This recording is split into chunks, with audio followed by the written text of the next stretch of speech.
Alrighty, welcome everyone. This is a video of the beginning of the reconstruction of Wedgwood. I heard about this vessel sitting on a property. It had been sitting there for 12 years, and the owners were doing nothing with it. So they'd sold the property was being sold, and the boat had to be moved. I went and inspected it and decided that it didn't look so bad, and I'd take it on as a project.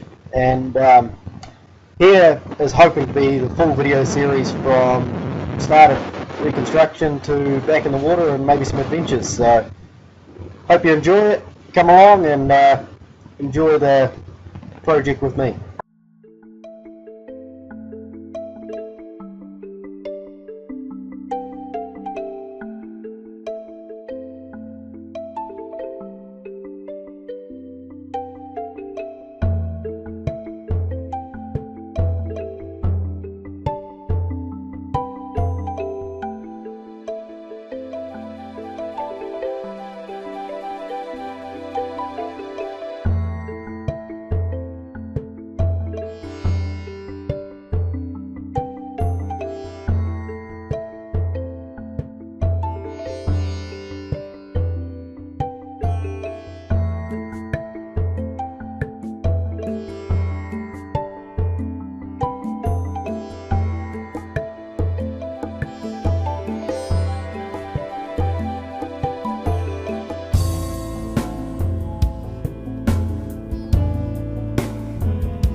So, as I figured at this point, I'd overcommitted myself for someone who doesn't know how to work with wood. I mean, I'm an engineer by trade, so wood shouldn't be excessively complicated to learn, but I've also never really worked with yachts at all. So, it was a bit of a scary moment at this point once I actually seen how bad the boat actually was.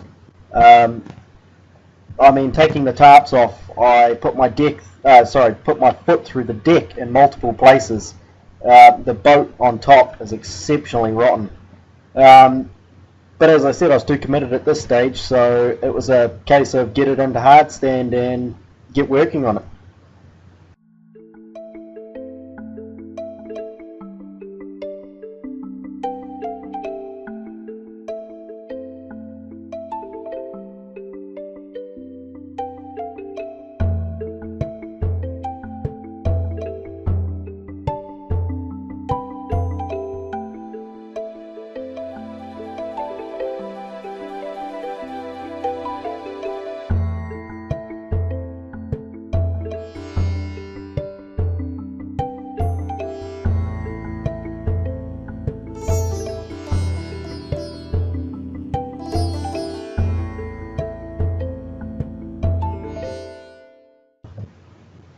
So this point here was a momentous occasion, really, to get it out of the property where it had been sitting on the hard for 12 years.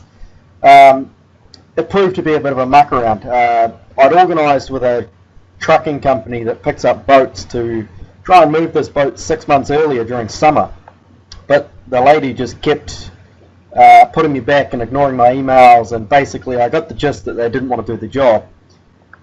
So I got this company up from Auckland called Auckland Boat Haulage here in New Zealand. Fantastic bunch of guys. The driver was so tolerant to the fact that we had to drag his truck underneath the yacht with a digger because it was so muddy, and then in turn drag it back out with the digger. So yeah, the guy was exceptionally tolerant for that, and I just couldn't thank him enough. And the ridiculous part about it is they had to travel 170 k's to move this yacht, and I got it done cheaper than a local up here. So yeah, as you can see, it's in the hard stand now, and this is where it became the massive mission to tear it apart.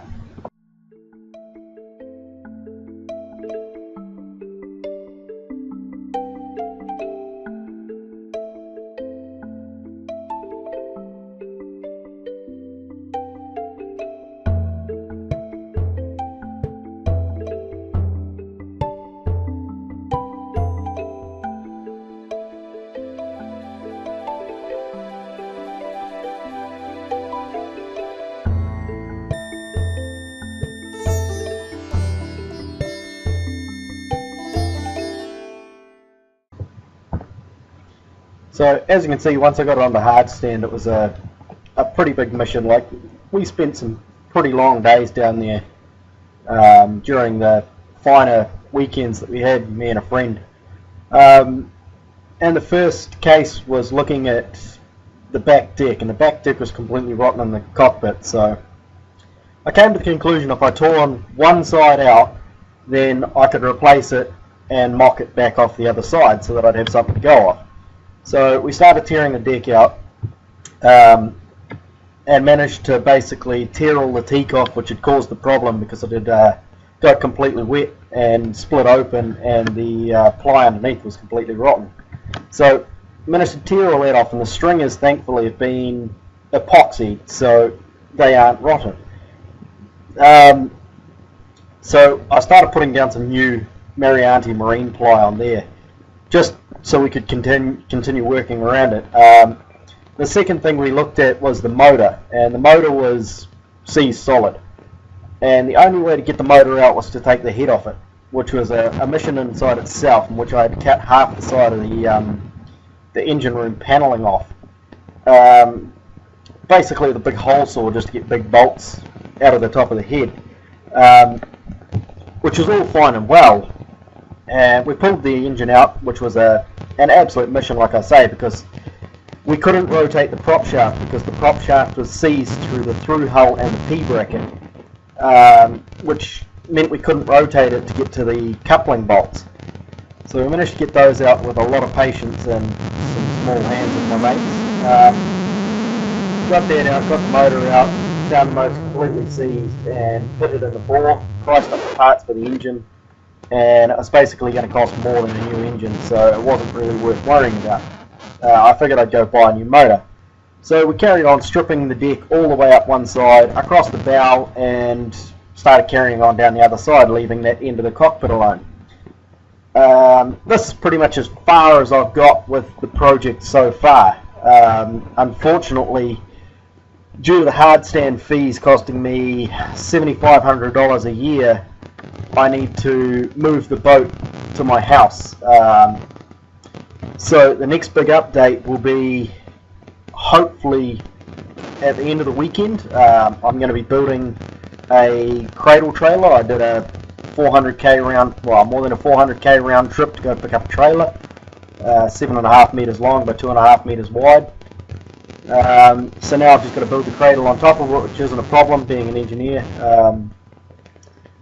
And yeah, so hopefully if you're liking what's going on, I'll get better with editing the videos, and we'll get a bit of music and carry on in there.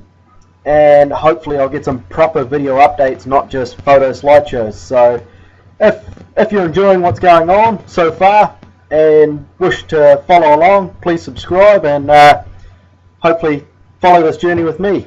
Awesome. Catch you later.